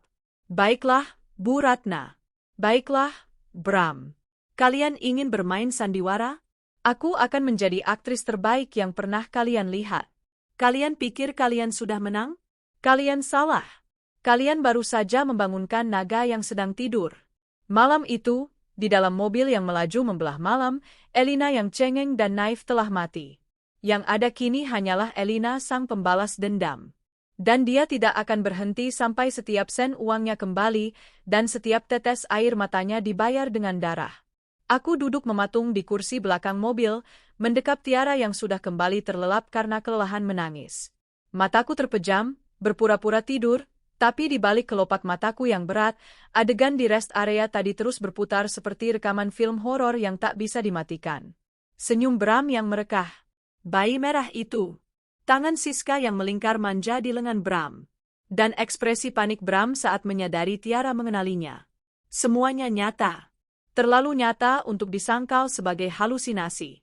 Di kursi depan, Bu Ratna membisu. Dia menyandarkan kepalanya ke jendela, berpura-pura tidur, tapi aku bisa melihat ketegangan yang nyata di bahunya yang kaku. Setiap kali mobil terguncang sedikit karena jalan tol yang tidak rata, tangannya mencengkeram tali tasnya lebih erat. Buku-buku jarinya memutih. Dia ketakutan. Ketakutan kalau kebohongan raksasa yang ia bangun bersama putranya baru saja retak. "Kau pikir kau pintar, Emma?" tanyaku dalam hati, menatap punggungnya dengan tatapan yang seandainya bisa membakar, dia sudah menjadi abu saat ini juga. "Kau pikir aku bodoh? Kau pikir air mataku di pemakaman itu membuatku buta?" Aku melirik jam digital di dashboard mobil yang berpendar hijau. Pukul 21.15. Perjalanan pulang ke Jakarta masih sekitar 1 jam lagi.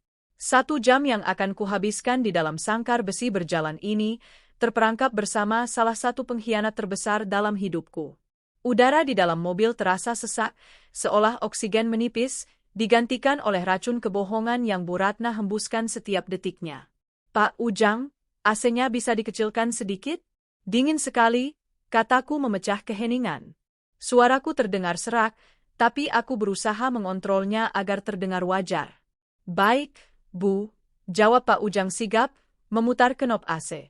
Emma, Mama dingin gak? Tanyaku dengan nada perhatian yang kubuat semanis mungkin. Aku ingin melihat reaksinya. Aku ingin melihat dia menggeliat dalam ketidaknyamanan. Bu Ratna tersentak kaget, seolah aku baru saja menyiramnya dengan air es. Enggak. Mama gerah malahan. Gerah, padahal dia sedang merapatkan jaket tebalnya. Keringat dingin mengilap di pelipisnya yang terlihat dari pantulan kaca spion. Itu tanda klasik orang yang sedang panik luar biasa. Adrenalin membanjiri tubuhnya, membuatnya kepanasan meski suhu mobil rendah. Oh ya, Ma, lanjutku, memancing lagi. Aku tidak bisa menahan diri. Rasa sakit ini butuh pelampiasan, meski hanya sedikit tusukan jarum. Tadi di rest area, selain orang yang mirip Bram, aku sempat lihat mobil SUV putih yang dia pakai. Bagus banget. Persis mobil impian Bram yang dulu sering dia tunjukin di majalah otomotif. Ingat enggak? Yang harganya 2 miliar itu? Bram dulu bilang, nanti kalau Elina Group sukses besar, aku mau beli mobil ini buat kita jalan-jalan. Tubuh Bu Ratna menegang kaku seperti patung. Dia tidak menoleh. Lehernya kaku. Masa sih? Mama nggak perhatiin. Mobil kan banyak yang mirip. Kamu jangan terlalu banyak mikir, nanti pusing lagi. Iya sih. Tapi plat nomornya unik, MA. B17RM. Bacanya Bram. Kebetulan banget ya? Kok bisa ada orang yang mirip Bram, punya mobil impian Bram, dan plat nomornya nama Bram? Apa jangan-jangan itu memang Bram? Hening.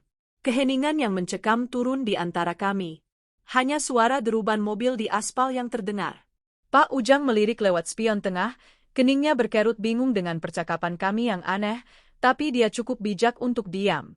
Bu Ratna terbatuk kecil, suara batuk yang dipaksakan dan kering. Duh, tenggorokan Mama gatal. Sudahlah El, jangan bahas Bram terus. Kasihan arwahnya nggak tenang kalau diomongin terus. Kita kirim doa saja. Arwahnya? Aku hampir tertawa terbahak-bahak. Tawa yang mungkin akan terdengar seperti orang gila.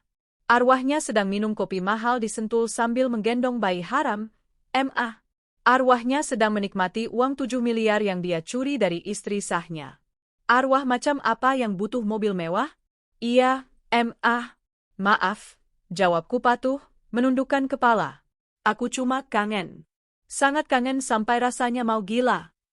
Sabar ya, Nak. Mama juga kangen, jawabnya lirih, mencoba meraih simpati. Simpati palsu. Sisa perjalanan kami habiskan dalam diam. Aku menggunakan waktu itu bukan untuk menangis, tapi untuk menyusun rencana di kepalaku. Peta perang mulai tergambar. Aku tidak bisa bergerak gegabah. Bram licik. Dia bisa memalsukan kematian, yang artinya dia punya akses ke sindikat kejahatan atau orang dalam yang bisa memanipulasi hukum. Jika aku melapor polisi sekarang hanya dengan bermodal foto buram, dia bisa berkelit. Dia bisa kabur ke luar negeri. Uangku akan hilang selamanya. Aku butuh bukti yang tak terbantahkan. Aku butuh sekutu yang bisa bekerja di dalam bayangan. Sesampainya di rumah, aku langsung menggendong Tiara yang masih tidur ke kamarnya. Aku memandikannya dengan air hangat dan waslap meski dia setengah tidur, mengganti bajunya dengan piyama bersih, dan menidurkannya kembali di ranjangnya yang empuk. Aku menatap wajah damai putriku. Bulu matanya yang lentik mirip sekali dengan Bram. Hidungnya, bibirnya, semua mengingatkanku pada pria itu. Dulu, kemiripan ini membuatku bahagia. Sekarang, rasanya menyakitkan. Maafkan Mama, sayang, bisikku sambil mencium keningnya lama. Mama janji, Air matamu tadi adalah yang terakhir untuk laki-laki brengsek itu. Mama akan ambil kembali hakmu. Setiap sen yang papamu curi, akan kembali ke tanganmu. Setelah memastikan Tiara tidur nyenyak, aku keluar kamar. Rumah besar ini terasa sunyi dan menakutkan. Bu Ratna sudah masuk ke kamarnya di lantai bawah, beralasan sakit kepala migrain. Bagus. Itu memberiku kebebasan. Aku masuk ke ruang kerjaku, mengunci pintu. Jantungku berdebar kencang saat aku membuka laptop. Tanganku gemetar saat menyambungkan kabel data ponsel. Aku memindahkan foto-foto dan video dari rest area ke folder tersembunyi yang kuenkripsi dengan password berlapis. Aku menamai foldernya dengan nama samaran, Project Phoenix. Lalu, aku mengambil ponselku. Menghubungi satu nomor yang sudah lama tidak kuhubungi, tapi aku tahu dia orang yang tepat. Raka. Dia adalah teman kuliahku dulu, cinta monyet yang tak pernah jadi, yang kini bertransformasi menjadi pemilik firma investigasi swasta paling disegani di Jakarta. Dia terkenal mahal, tapi sangat diskret, efisien, dan tidak kenal takut. Dia spesialis menangani kasus perselingkuhan orang-orang kaya dan sengketa bisnis kotor. Nada sambung berbunyi 3 kali. Halo? Elina? Suara berat Raka terdengar di ujung sana, sedikit serak, mungkin baru bangun tidur atau sedang begadang. Tumben telepon malam-malam begini. Aku dengar berita duka soal Bram dari anak-anak kampus. Turut berduka cita ya, El. Yang kuat. Aku menarik napas panjang, menahan getaran di suaraku. Simpan ucapan duka citamu, K.A. Bram belum mati. Hening sejenak di seberang sana. Hanya suara napas Raka yang terdengar. Maksudmu? El, kamu baik-baik saja? Trauma pasca koma bisa bikin? Aku waras, Raka, potongku tajam. Aku melihatnya. Malam ini, 1 jam yang lalu. Di rest area Jagorawi KM 97. Dia hidup, K.A. Dia segar bugar, tidak ada luka bakar sedikitpun. Dia punya istri baru, dan bayi baru. Aku menceritakan semuanya dengan cepat, tanpa jeda, menumpahkan semua detail yang kuingat. Dan dia menguras aset perusahaanku sebelum mati. 7 miliar tunai, Raka. 7 miliar? Gila? Gumam Raka. Naluri detektifnya langsung menyala. Nada suaranya berubah dari teman yang prihatin menjadi profesional yang tajam. Kamu yakin itu bukan orang yang mirip? Aku punya fotonya. Plat nomornya B17RAM. Aku kirim ke kamu sekarang lewat jalur aman. Cek WhatsApp MU. Aku menekan tombol kirim. Oh, sudah masuk. Gambarnya agak buram karena malam, tapi, astaga, ini jelas Bram. Posturnya, gaya rambutnya. Dan wanita ini. Raka terdengar mengetik sesuatu di QWERTY-nya dengan cepat. Apa yang kamu butuhkan dariku, El? Aku butuh segalanya, K.A. Siapa perempuan itu? Di mana mereka tinggal? Kapan mereka menikah? Apakah bayinya anak kandung Bram? Dan yang terpenting, bagaimana cara dia memalsukan kematiannya? Siapa yang membantunya? Siapa dokter yang menandatangani surat kematiannya? Aku curiga mertuaku terlibat. Tingkahnya aneh sekali. Ini kasus besar, El. Kalau terbukti, ini pidana berat berlapis. Pemalsuan dokumen negara, penipuan asuransi, penggelapan dalam jabatan. Kamu mau arahnya kemana? Penjara? Atau kamu mau main hakim sendiri? Aku mau dia hancur, K.A. Desisku, merasakan dinginnya kebencian merambati tulang punggungku. Aku mau dia kehilangan segalanya. Uangnya, nama baiknya, keluarga barunya, harga dirinya. Aku mau dia merasakan neraka di dunia sebelum aku menjebloskannya ke penjara untuk membusuk di sana. Diterima. Aku akan kerahkan tim terbaikku malam ini juga. Beri aku waktu 24 jam untuk data awal. Dan Raka, tolong pasang penyadap di kamar mertuaku. Besok pagi aku akan cari alasan supaya kamu bisa masuk rumah. Menyamarlah jadi teknisi AC atau apalah. Siap. Serahkan padaku. Kamu harus kuat, El. Jangan sampai mereka curiga kamu sudah tahu. Mainkan peranmu sebagai janda yang berduka. Semakin kamu terlihat lemah, semakin mereka lengah. Tenang saja. Aku sudah memulainya. Aku akan menjadi janda paling menyedihkan yang pernah mereka lihat. Aku menutup telepon. Tanganku gemetar, bukan karena takut, tapi karena adrenalin yang membanjiri tubuhku. Aku berjalan ke cermin besar di sudut ruangan. Menatap diriku sendiri. Wajahku masih pucat, mataku masih sembab. Tubuhku kurus. Tapi tatapanku sudah berubah. Tidak ada lagi Elina yang lemah lembut dan pemaaf. Wanita di cermin itu memiliki mata serigala yang siap berburu. Malam itu, aku tidak tidur. Aku duduk di balkon kamar, menatap langit malam yang gelap tanpa bintang. Dulu, aku selalu merasa takut sendirian di kegelapan. Tapi malam ini, kegelapan terasa seperti teman. Teman yang menyembunyikan rencanaku, selimut yang melindungi dendamku. Keesokan paginya, aku turun ke ruang makan dengan wajah lesu yang kubuat-buat. Aku sengaja tidak memakai make-up untuk menonjolkan lingkaran hitam di bawah mataku. Rambutku kuikat asal-asalan. Bu Ratna sudah duduk di meja makan, menyeduh teh melati. Wajahnya juga tampak kurang tidur, matanya bergerak gelisah setiap kali mendengar suara. Pagi, Ma, sapaku lemah, menyeret kakiku. Pagi, L. Mau sarapan apa? Mama buat nasi goreng sosis kesukaanmu, tawarnya, mencoba bersikap ramah berlebihan. Senyumnya terlalu lebar, terlalu manis. Enggak nafsu, Ma. Aku cuma mau kopi hitam, jawabku sambil duduk, menopang dagu dengan tangan. Semalam aku mimpi buruk lagi. Mimpi Bram manggil-manggil aku dari dalam api. Dia teriak kepanasan, Ma.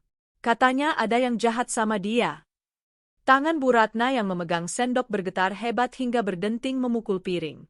Itu cuma bunga tidur, El. Jangan dipikirin. Mungkin kamu lupa berdoa. Iya. Oh ya? AC di kamar Mama kemarin bunyi-bunyi ya? Berisik banget sampai kedengaran ke atas. Nanti siang aku panggil tukang servis ya.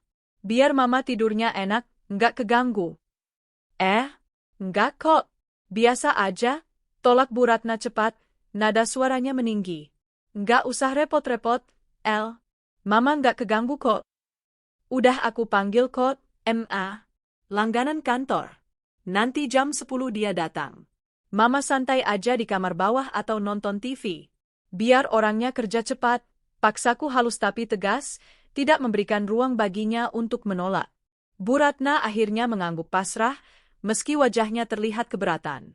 Dia tidak tahu, tukang servis, itu adalah anak buah Raka yang akan menanam alat penyadap high-end di bawah tempat tidur, di balik lukisan dinding, dan di dalam smoke detektor kamarnya. Tepat jam 10, Raka datang dengan seragam biru teknisi, topi, dan kotak peralatan. Dia menyamar dengan sangat meyakinkan, bahkan menumbuhkan kumis tipis. Dia bekerja cepat dan rapi. Saat dia keluar dari kamar Bu Ratna setengah jam kemudian, dia memberiku kode kedipan mata kecil yang tak terlihat oleh siapapun. Sudah beres, Bu. Freonnya bocor sedikit, tapi sudah saya tambal, kata Raka keras-keras agar didengar Bu Ratna. Terima kasih, Pak, jawabku, menyelipkan uang tip yang di dalamnya berisi kertas kecil bertuliskan, temui aku lusa. Malam harinya adalah momen penentuan. Aku duduk di kamarku, mengunci pintu, dan memakai headphone noise cancelling. Aku menyalakan aplikasi penyadap di laptopku yang terhubung langsung ke server Raka. Sinyal aktif. Grafis gelombang suara muncul di layar. Terdengar suara langkah kaki di kamar Bu Ratna. Lalu suara pintu dikunci. Kemudian, suara dial telepon. Halo, Bram? Suara Bu Ratna terdengar jelas, jernih seolah dia duduk di sampingku, meski dia sedang berbisik di lantai bawah. Jantungku berdegup kencang hingga sakit. Ini dia. Konfirmasi yang kutunggu. Kamu gila ya? Kenapa bisa ceroboh gitu di rest area? Bu Ratna memarahi anaknya dengan nada tinggi yang ditahan. Elina melihat kamu. Tiara juga. Untung Mama bisa ngeles bilang itu halusinasi. Mama sampai keringat dingin, tahu. Terdengar suara Bram yang samar dari seberang, mungkin karena volume HP-nya kecil, tapi aku masih bisa menangkap intinya. Dia terdengar defensif. Iya, dia percaya sama Mama, lanjut Bu Ratna. Dia kan bego, bucin banget sama kamu, nurut aja apa kata Mama. Dia pikir kamu orang suci. Tapi kamu harus hati-hati. Jangan keliran dulu. Pindah belanja ke tempat lain, Kate. Jangan di tempat umum. Air mataku menetes mendengar kata, bego, keluar dari mulut wanita yang selama ini kupanggil mama. Jadi begini pandangan mereka padaku? Sapi perah yang bodoh? Uang? Iya, nanti mama transfer lagi kalau dia kasih bulanan. Sabar dong. Siska boros banget sih. Baru juga beli rumah udah minta mobil baru. Ingat, kita harus hemat sampai warisan perusahaan cair sepenuhnya ke tangan mama kalau Elina kenapa-napa. Rencana kita akan jangka panjang. Aku melepas headphone dengan tangan gemetar. Dadaku sesak bukan main. Kalau Elina kenapa-napa, mereka bukan hanya ingin hartaku. Mereka menunggu aku mati. Atau mungkin mereka berencana membuatku kenapa-napa? Apakah kecelakaan atau penyakit tiba-tiba ada dalam skenario mereka selanjutnya? Ketakutan itu berubah menjadi bahan bakar. Rasa jijik yang mendalam membuatku berhenti menangis. Aku menyeka wajahku kasar. Baik, kalian ingin perang? Aku akan beri kalian perang nuklir. 2 hari kemudian, Raka menghubungiku. El, kita ketemu. Aku punya semua datanya. Kamu nggak akan percaya betapa rapinya mereka main. Ini lebih buruk dari dugaan kita. Kami bertemu di sebuah private room di restoran Jepang di Jakarta Selatan. Ruangan itu tertutup rapat. Raka meletakkan sebuah map tebal berwarna hitam di meja tatami. Siska Damayanti, 24 tahun. Mantan model majalah dewasa sebelum jadi sekretaris di perusahaan pesaingmu. Dia bertemu Bram 2 tahun lalu di sebuah klub malam di SCBD. Raka membuka lembaran foto. Foto-foto mesra mereka bertebaran di atas meja. Liburan di Singapura saat aku sedang sibuk meeting anggaran. Makan malam romantis di hari ulang tahunku yang Bram bilang dia lembur. Foto USG bayi. Bayi itu, namanya Bagas. Lahir 1 bulan yang lalu. Tanggalnya? Raka menunjuk sebuah dokumen akta kelahiran. Tanggal itu tanggal saat aku koma hari ketiga, bisikku ngeri. Tepat sekali. Jadi Bram tidak mendampingimu di masa kritismu di ICU bukan karena dia sibuk kerja mengurus perusahaan seperti yang dibilang ibunya, tapi karena dia menunggui Siska melahirkan di RSIA Elit di Menteng. Dia bahkan memotong tali pusar anaknya saat kamu sedang berjuang napas dengan ventilator. Aku meremas gelas teh ochaku sampai buku jariku memutih dan gelasnya retak sedikit. Rasa sakit di tanganku tidak sebanding dengan rasa sakit di hatiku. Dan soal kematian palsu itu, Raka mengeluarkan dokumen lain yang lebih tebal. Bram membayar sindikat. Ada oknum di kamar jenazah rumah sakit pinggiran yang dibayar 500 juta. Jenazah yang dibakar di mobil itu adalah jenazah gelandangan tanpa identitas alias MRX yang dibeli dari oknum tersebut. Mobilnya dibakar untuk menghilangkan jejak DNA. Polisi disuap untuk menutup kasus dengan cepat sebagai kecelakaan tunggal akibat human error. 500 juta. Desisku. Itu uang perusahaan. Uang keringatku. Lebih dari itu, El. Rumah di Sentul itu dibeli tunai seharga 4 miliar. Perabotannya impor semua. Total uang yang dia tarik tunai sebelum mati, itu 7 miliar, kan? Hampir habis dipakai foya-foya buat modal hidup baru dan memanjakan istri mudanya. Aku menatap foto Bram yang sedang tertawa lebar sambil menggendong bayinya di teras rumah mewah itu. Wajahnya terlihat begitu bahagia. Bebas. Tanpa beban. Sementara aku di sini, kurus kering, hampir mati, kehilangan suami, dan berjuang sendirian membesarkan anaknya yang trauma. Cukup, kataku, menutup map itu dengan kasar. Aku sudah lihat cukup. Aku tidak butuh melihat lebih banyak lagi untuk membencinya. Sekarang apa rencanamu? Tanya Raka serius.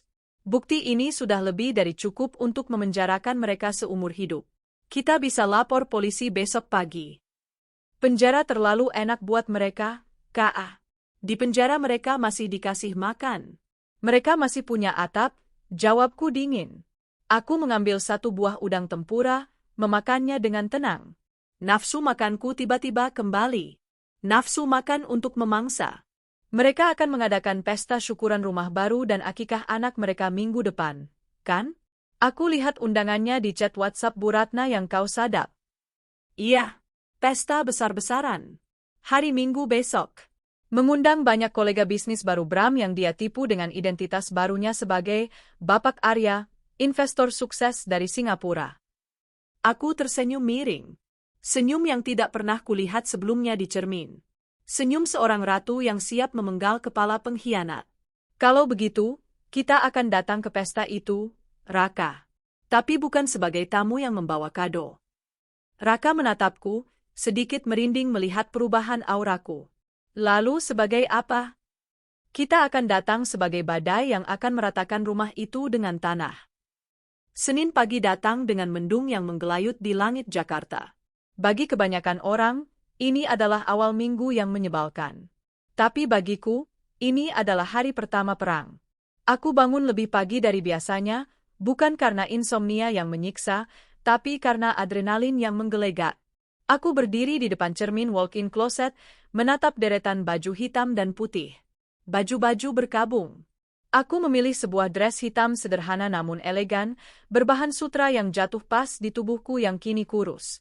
Aku memulas make-up tipis, cukup untuk menutupi pucat wajahku tapi tidak menghilangkan kesan sendu. Peranku hari ini, janda yang rapuh namun berusaha bangkit demi perusahaan. Aku turun ke ruang makan. Bu Ratna sudah ada di sana, sedang memotong buah pepaya. Wajahnya masih terlihat tegang sisa kejadian kemarin, tapi dia berusaha menutupinya dengan senyum palsu. Pagi, El. Mau sarapan apa? Mama buatin oatmeal ya? Sehat buat pemulihan kamu, tawarnya manis. Boleh, Ma. Terima kasih, jawabku lembut. Aku duduk, memperhatikan gerak-geriknya. Ma, hari ini aku mau ke kantor seharian. Ada audit bulanan rutin. Mungkin pulangnya agak malam. Pisau di tangan Bu Ratna berhenti sejenak. Audit? Bukannya baru bulan lalu diaudit sama Bram? Iya, tapi ini prosedur standar pasca pergantian kepemimpinan sementara. Ma.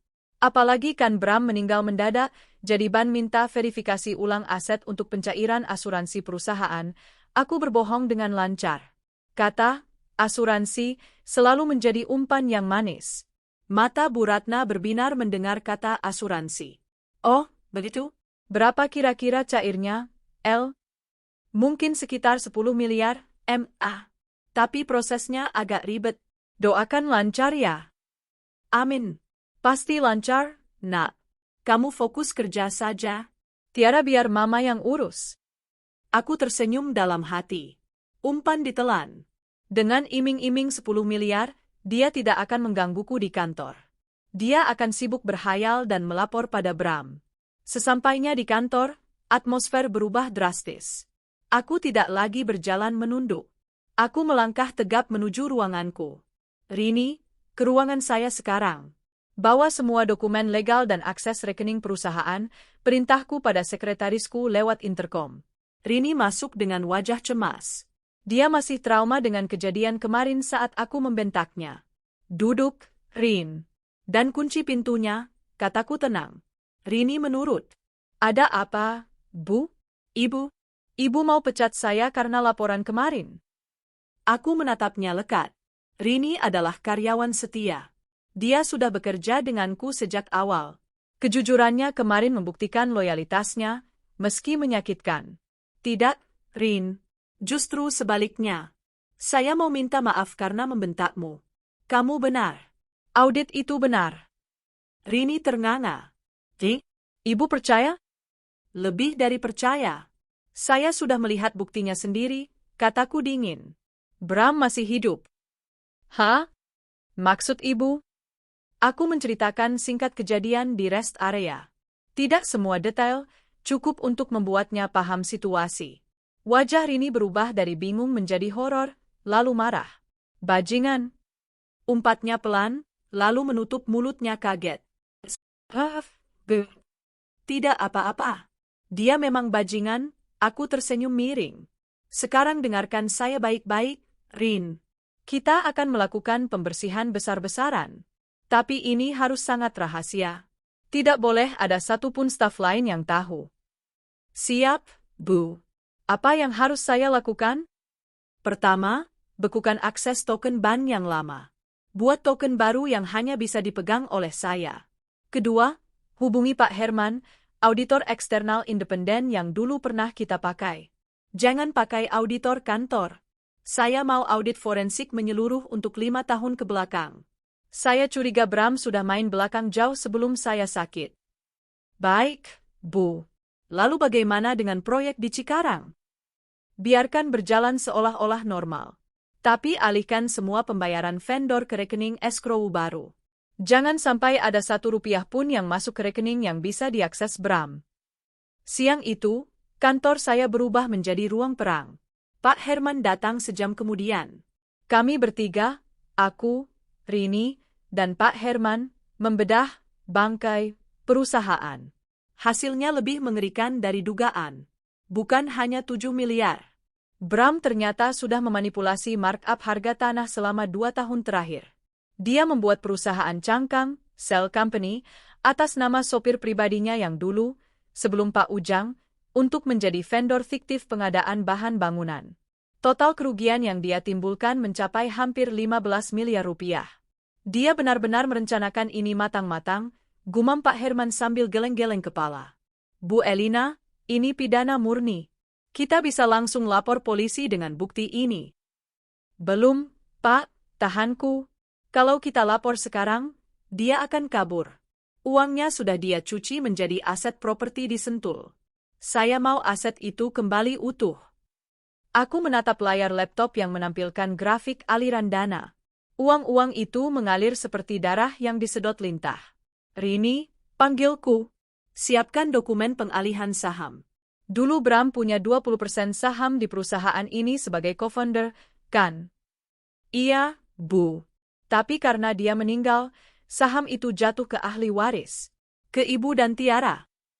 Dan sebagian ke ibunya, sesuai hukum waris kalau tidak ada wasiat, koreksiku. Itu yang mereka incar. Bu Ratna pasti sedang menunggu momen untuk mengklaim bagian saham Bram. Aku mengambil pulpen. Buat draft RUPS luar biasa. Agendanya, penghapusan saham Bramantio Hanggara karena penggelapan dana. Kita akan lakukan buyback paksa dengan nilai 0 rupiah karena kerugian yang dia timbulkan melebihi nilai sahamnya. Tapi Bu, itu butuh tanda tangan pemegang saham lain atau putusan pengadilan, kata Rini ragu. Aku tahu. Makanya, simpan draft itu.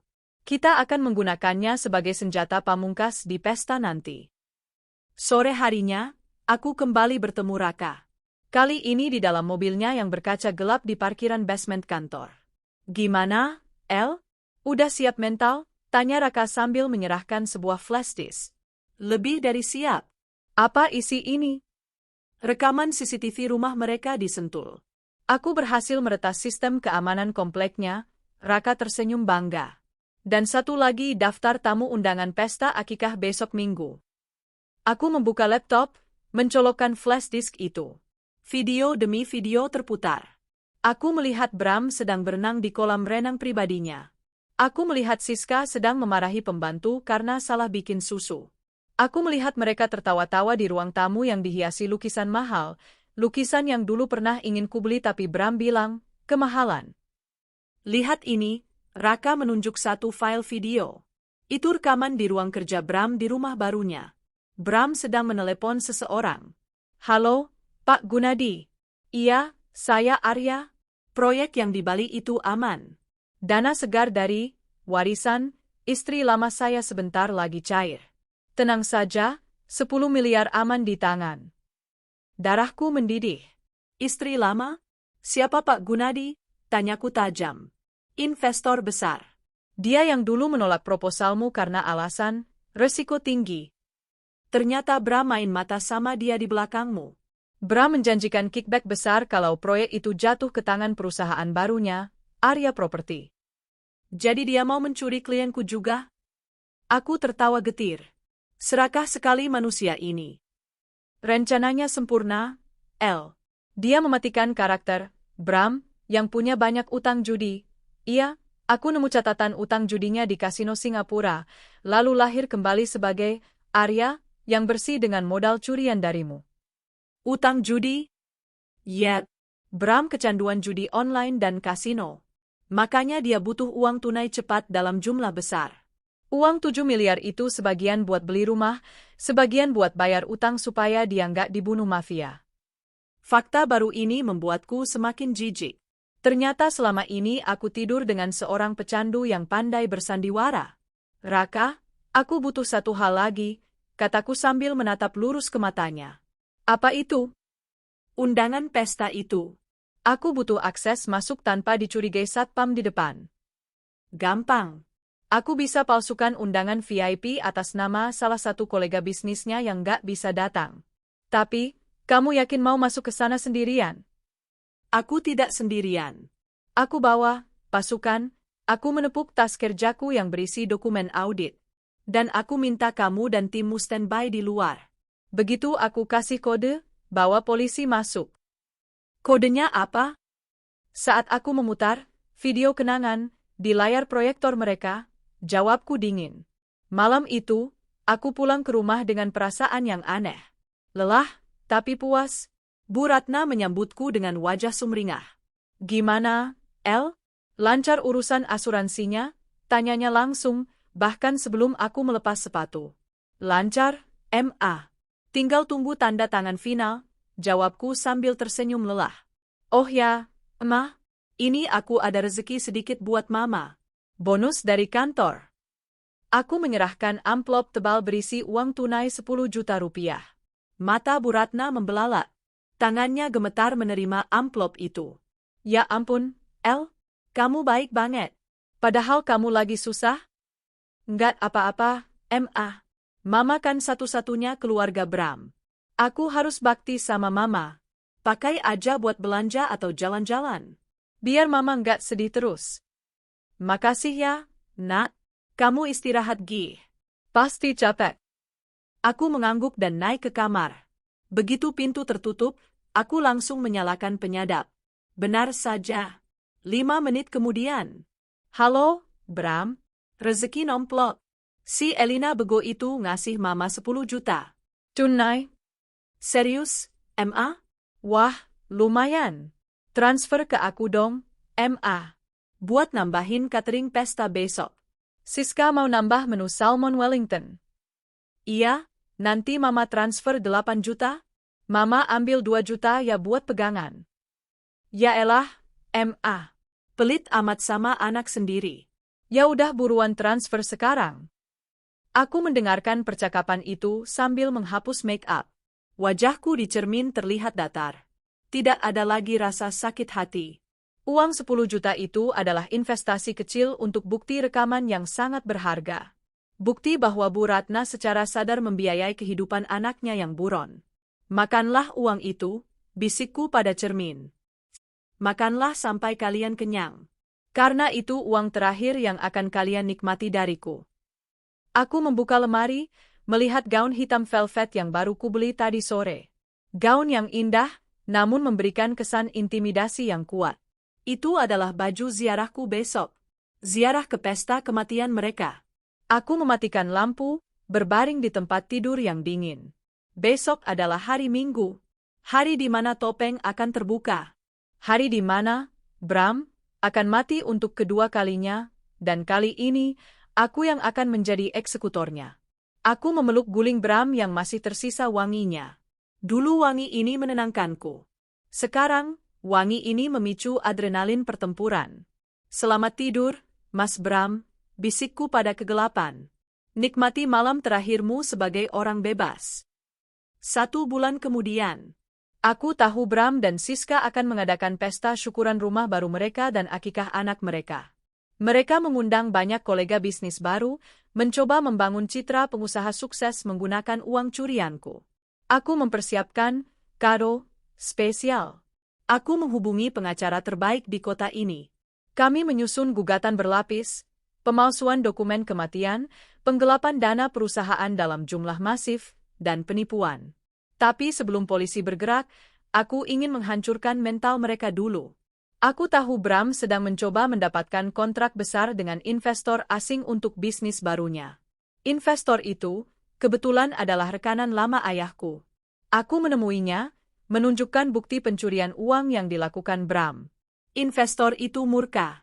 Hari H pesta, aku tidak datang. Tapi aku mengirim karangan bunga raksasa yang diletakkan tepat di depan pintu masuk rumah mewah mereka. Tulisannya bukan, "Selamat menempati rumah baru," melainkan, "Turut berdukacita atas matinya Nurani Bramantio. Nikmatilah uang curian istri sahmu selagi bisa." Sontak, para tamu berbisik-bisik. Bram panik dan menyuruh satpam membuang bunga itu. Tapi teror belum selesai. Di tengah pesta yang mulai canggung itu, layar proyektor yang seharusnya menampilkan foto bayi mereka, tiba-tiba berubah tampilan. Aku telah membayar teknisi mereka. Layar itu menampilkan video CCTV saat Bram mengambil uang tunai di bank, rekaman suara Bu Ratna yang menghinaku, bodoh, dan foto surat kematian palsu bersandingan dengan foto Bram yang sedang tertawa memegang gelas wine. "Apa-apaan ini?" jerit Siska.